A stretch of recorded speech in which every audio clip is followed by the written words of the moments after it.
Hello students, welcome back to online classes of maths.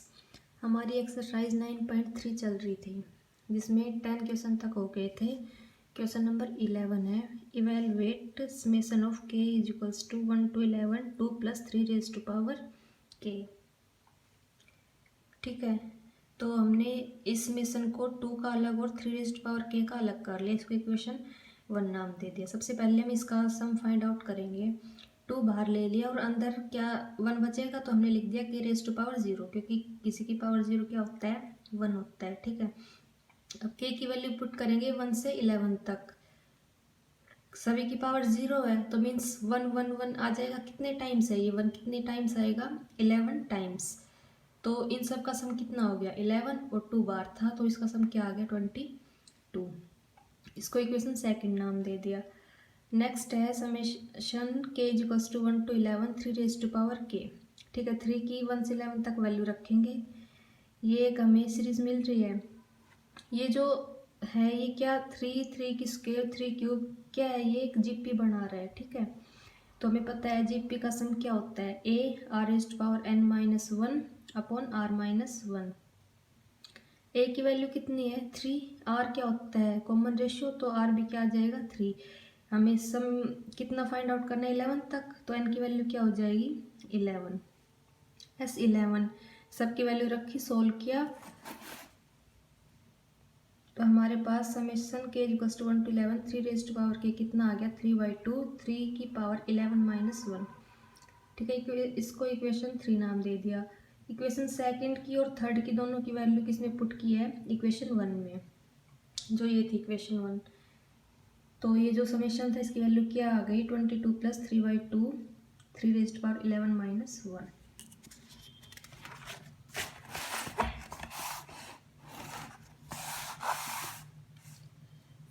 Next देखो, the sum of first 3 terms of a GP is 39/10 and their product is 1. Find the common ratio and the terms. First 3 terms का सम कितना दे रखा है, 39/10, और उनका product कितना दे रखा है, 1। हमें कॉमन रेशियो और टर्म्स को फाइंड आउट करना है। तो हमने लेट की कि जो टर्म्स है वो a/r, a और ar है। ठीक है, ये फर्स्ट 3 टर्म्स है जीपी की। इनका तीनों का सम कर देंगे, जो कि किसके इक्वल दे रखा था, 39/10। इसको इक्वेशन 1 नाम दे दिया। सेकंड क्या दे रखा था, इनका प्रोडक्ट, तीनों का प्रोडक्ट किसके इक्वल था, 1। इसको इक्वेशन सेकंड नाम दे दिया। इक्वेशन सेकंड से हमें क्या मिल रहा है, r से r cancel, a cube is equals to 1। a की वैल्यू कितनी आ गई, 1। हम सिर्फ यहाँ पे रियल रूट्स कंसिडर कर रहे हैं, इमेजनरी नहीं। ठीक है, तो a की वैल्यू 1 आ गई, उसको इक्वेशन 1 में पुट करेंगे। इस इक्वेशन में पुट करेंगे तो हमारे पास आया 1/r + 1 + r is equals to 39/10। LCM लेंगे तो 1 + r + r² is equals to 39/10 into में r। 10 को उधर लेके जाएंगे तो हमें ये इक्वेशन मिली है। 39r को भी इधर लेके आएंगे। ठीक है, ये 39r है, ये 10r है, कितना आया, -29r। ये क्वाड्रेटिक इक्वेशन मिल रही है। यहाँ से r की वैल्यू फाइंड आउट करेंगे। इसके फैक्टर्स हो रहे हैं -25r और -4r। तो यहाँ से r की वैल्यू फाइंड आउट की, वो आई हमारे पास 2/5 और 5/2। तो जो टर्म्स हो गई जीपी की वो क्या हो गई, 5/2 1 और 2/5। नेक्स्ट देखो 13 question, how many terms of GP, ये एक जीपी दे रखी है, are needed to give the sum 120। ये जीपी दे रखी है, कह रहा है कि इनका सम 120 हो, इसके लिए हमें कितनी टर्म्स की ज़रूरत होगी। ठीक है, तो गिवन जीपी दे रखी है, हमने मान लिया कि n टर्म्स की ज़रूरत है हमें 120 सम के लिए। n टर्म्स चाहिए कि उनका सम कितना आए, 120 आए। तो इस जीपी से a की वैल्यू 3, r की भी कितनी आ रही है, 3। एस क्या दे रखा है, 120। ठीक है, एस हमें पता है होता क्या, फॉर्मूला a r की n-1 अपॉन r-1। यहाँ पे a और r की वैल्यू पुट करेंगे तो एस की वैल्यू ये आ गई। इसको इक्वेशन सेकंड नाम दे दिया। अब एस हमें गिवन कितना था, 120, और हमारे पास ये वैल्यू है, ये दोनों को इक्वल रखेंगे और सोल्व करेंगे तो हमारे पास n की वैल्यू कितनी आ रही है, n = 4। इसको सोल्व करके। ठीक है, हमें n ही फाइंड आउट करना था, नंबर ऑफ टर्म्स की, कितनी टर्म्स हमें चाहिए कि सम हमारा कितना आए, 120 आए। ठीक है, 14th क्वेश्चन देखो, the sum of first 3 terms of a GP is 16 and the sum of the next 3 terms is 128. Determine the first term, the common ratio and the sum to n terms of GP। क्या दे रखा है, सम दे रखा है first 3 terms का 16 और सम of next 3 terms का 128। हमें first term find out करनी है, कॉमन रेशियो और सम फाइंड आउट करना है n टर्म्स तक। ठीक है, हमने एक जीपी लेट की a are square, A R cube, a r 4।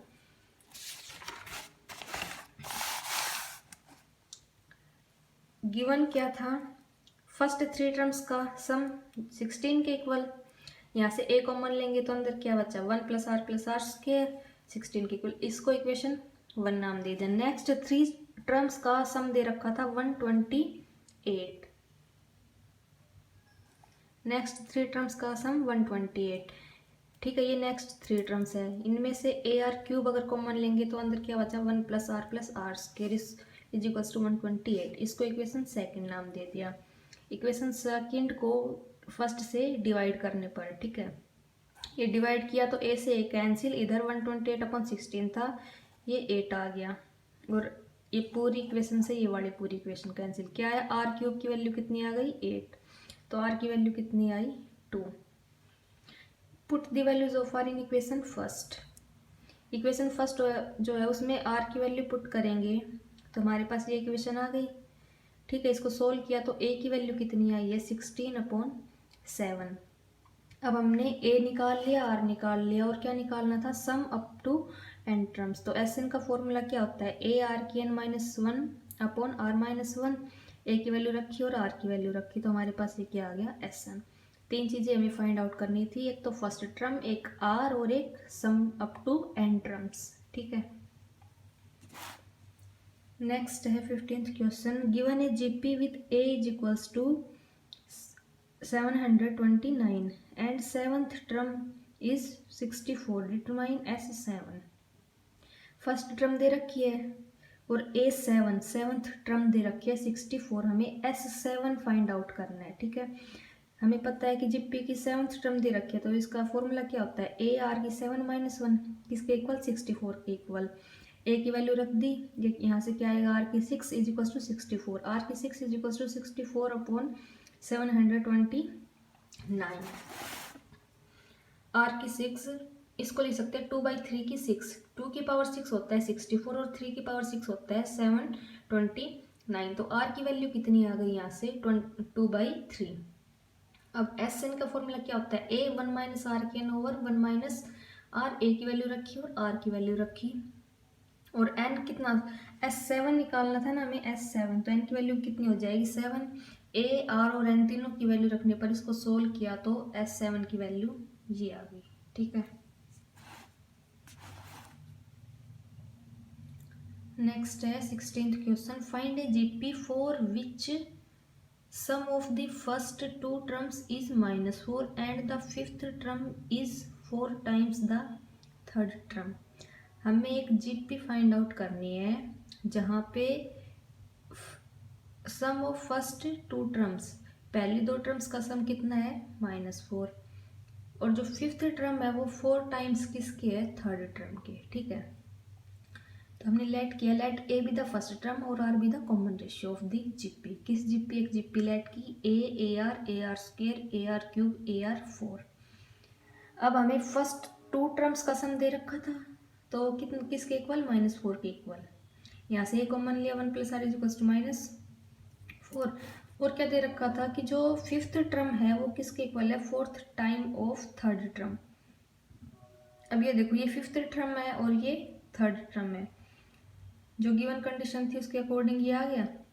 ए से ए कैंसिल, इधर आर स्क्वायर लेके आएंगे तो आर की 4 over R square is equals to 4। R की वैल्यू यहाँ पे कितनी आ गई, +-2। अब पहले हम आर की वैल्यू 2 लेते हैं और इस वैल्यू 2 को इक्वेशन फर्स्ट में पुट करते हैं। इक्वेशन फर्स्ट क्या है, a1 plus R is equals to -4। इसमें r की वैल्यू 2 पुट करेंगे पहले, तो a1 plus 2 is equals to -4, a की वैल्यू कितनी आ गई -4/3। जब r की वैल्यू -2 पुट करेंगे तो a1 - 2 इज इक्वल्स टू -4 और a की वैल्यू कितनी आ गई 4। तो एक बार a की वैल्यू 4 लेके हमने जीपी फाइंड आउट की और एक बार a की वैल्यू -4/3। तो ये दो जीपी हमारी हो गई, हमें जीपी ही फाइंड आउट करनी थी। नेक्स्ट देखो 17th question, if the 4th 10th and 16th term of a GP are X Y Z respectively, prove that X Y Z are in GP. एक जीपी की 4th term दे रखी है, 10th term और 16th term, क्या क्या दे रखे हैं, एक्स वाई और जेड। हमें प्रूव करना है ये जो एक्स वाई जेड है वो किस में है, एक जीपी, ठीक है, वो भी क्या फॉर्म कर रही है, एक जीपी। लेट किया हमने कि ए फर्स्ट टर्म है और आर कॉमन रेशियो है, क्या दे रखा है A4 4th टर्म, तो क्या हो जाएगी AR³ एक्स के इक्वल, इसको इक्वेशन 1 नाम दे दिया। नेक्स्ट A10 वो क्या हो जाएगी AR9, इसको किसके इक्वल थी, y के इक्वल, इसको इक्वेशन सेकंड नाम दे दिया। नेक्स्ट दे रखा है A16 वो क्या हो जाएगा AR15 is equals to Z, इसको इक्वेशन 3 नाम दे दिया। Dividing equation second by first, ये इक्वेशन सेकंड है AR9 upon AR³ AR9 upon AR³ is equals to y upon x, a से a कैंसिल, r की 6 बचा यहाँ पे is equals to y upon x, इसको इक्वेशन 4 नाम दे दिया। अब अगर हम इक्वेशन थर्ड को सेकंड से डिवाइड करते हैं तो हमें ये मिलता है, ठीक है, यहाँ भी a से a कैंसिल, r की कितनी है यहाँ पे 6 is equals to z upon y, r की वैल्यू दोनों में इक्वल रखेंगे तो हमें क्या मिल रहा है y upon x is equals to z upon y। Means common ratio same मिल रहा है। जीपी के लिए क्या चाहिए, अगर कोई बी टर्म्स हैं वो जीपी में हैं तो उसके लिए कॉमन रेशियो ही कांस्टेंट होना चाहिए, मीन्स इक्वल होना चाहिए, यहाँ पे हमें वही मिल रहा है। तो इस कंडीशन से हम कह सकते हैं कि एक्स वाई जेड किस क्या है, एक जीपी में है, ठीक है। नेक्स्ट क्वेश्चन है 18th, find the sum to N terms of this sequence. ये एक सीक्वेंस दे रखी है और इसका सम फाइंड आउट करना है एन टर्म्स तक। क्या ये सीक्वेंस है, अब ये सीक्वेंस क्या जीपी में है, इनका कॉमन रेशियो सेम नहीं है, तो ये जीपी में नहीं है, तो पहले हम इसको जीपी में कन्वर्ट करेंगे, उसके बाद हम इसका सम फाइंड आउट करेंगे। सिंपली अगर हम इसे सम की फॉर्म में लिखें तो ऐसे लिखेंगे, कितने टर्म्स तक निकालना है, एन टर्म्स तक, ठीक है। यहाँ पे हमने 8 कॉमन लिया तो बचा 1 + 11 + 111 up to so on N terms तक। अब अगर हम नीचे भी 9 से डिवाइड करें और इसको मल्टीप्लाई भी 9 से करें तो हमें ये इक्वेशन मिलेगी।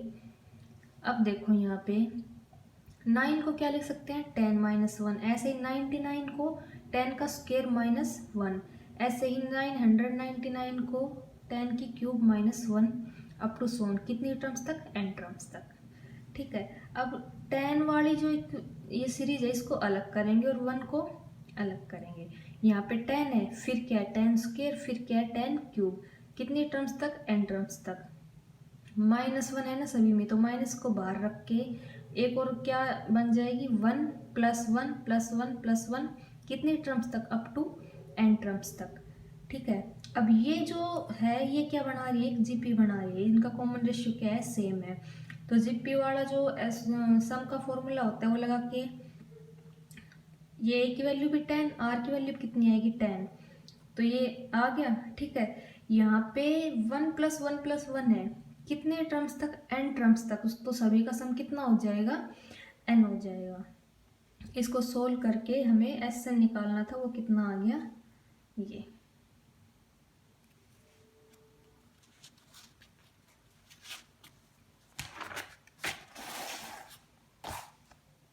नेक्स्ट देखो 19th question, find the sum of the products of the corresponding terms of the sequences. हमें सम निकालना है, किसका सम निकालना है, प्रोडक्ट का, किसके प्रोडक्ट का, दो सीक्वेंस दे रखी है, इनके जो टर्म्स है इनको आपस में इनके प्रोडक्ट का हमें क्या निकालना है, सम, ठीक है। तो हम लिखेंगे हमें जो सम निकालना है वो क्या निकालना है, 2 की मल्टीप्लाई 128 के साथ, प्लस में 4 की 32 के साथ, प्लस 8 की 8 के साथ, प्लस, ठीक है। अब देखो, इनको एज इट इज रख लिया और इन सभी की क्या कर दी, मल्टीप्लाई कर दी। यहाँ से हमें सबसे छोटी टर्म 16 है, अगर हम 16 कॉमन लेते हैं तो अंदर ये वैल्यू बच रही है, तो इसका ये सम हो जाएगा 16, कितनी टर्म्स है 1 2 3 4 5 इंटू S5। ठीक है, अगर ये S5 की वैल्यू हमें पता हो तो हम ये जो सम फाइंड आउट करना था वो सम फाइंड आउट कर सकते हैं। यहाँ पे जो 16 8 4 2 1 ये जो 5 टर्म्स है वो क्या बना रही है, जिप्पी बना रही है। इनका कॉमन रेशियो क्या है, सेम है। जहाँ पे ए की वैल्यू कितनी है 16, आर की वैल्यू कितनी है 1/2 और एन की वैल्यू 5 टर्म्स है। तो इनका सम हम फाइंड आउट कर सकते हैं S5, वो क्या हो जाएगा ए 1 माइनस आर की 5 ओवर 1 माइनस आर, सभी की वैल्यू पुट करी और इसको सोल्व करेंगे तो हमारे पास S5 की वैल्यू कितनी आई है 31। S5 की वैल्यू हम इक्वेशन 1 में पुट करेंगे, इस इक्वेशन में, तो हमें रिक्वायर्ड सम जो फाइंड आउट करना था वो मिल जाएगा। तो रिक्वायर्ड सम क्या हो गया 16 इंटू 31 496। नेक्स्ट देखो, show that the products of corresponding terms of sequences form A are square up to A R की n-1 and capital A are square A R की n-1 A G P and find the common ratio. ये कह रहा है कि show करो कि ये जो दो सीक्वेंसेस है इनकी टर्म्स का प्रोडक्ट क्या बना रहा है, जिप्पी बना रहा है, और हमें क्या फाइंड आउट करना है, कॉमन रेशियो। दो सीक्वेंसेस दे रखी है, इनके जो टर्म्स हैं उनका प्रोडक्ट हमें जिप्पी दिखाना है। ठीक है, तो अगर हम प्रोडक्ट करते हैं तो हमारे पास ये मिलता है, ये वाली equation A R square last A R की n-1 ए आर की n-1। ठीक है, अब हमें इस सीक्वेंस को क्या दिखाना है, एक जिप्पी। तो जिप्पी दिखाने के लिए हम क्या करते हैं, अगर कॉमन रेशियो इनका सेम हो गया तो मीन्स ये भी क्या है, एक जिप्पी है। सबसे पहले A2/A1 करेंगे, ये A2 कंप्लीट और ये वाला A1। तो AR और AR इसको डिवाइड ए से करेंगे तो हमारे पास क्या आया R और R, इक्वेशन 1 नाम दे दिया। फिर इस कंप्लीट को इससे डिवाइड करेंगे, इन दोनों को डिवाइड करने पर भी हमें क्या मिल रहा है, R मीन्स इनका कॉमन रेशियो क्या है, सेम है। कॉमन रेशियो सेम है तो ये क्या है, मीन्स इनका प्रोडक्ट क्या बना रहा है, एक जिप्पी बना रहा है। और हमें क्या फाइंड आउट करना था, कॉमन रेशियो फाइंड आउट करना था, जो कि कितना आ रहा है, स्मॉल r और कैपिटल R। ठीक है।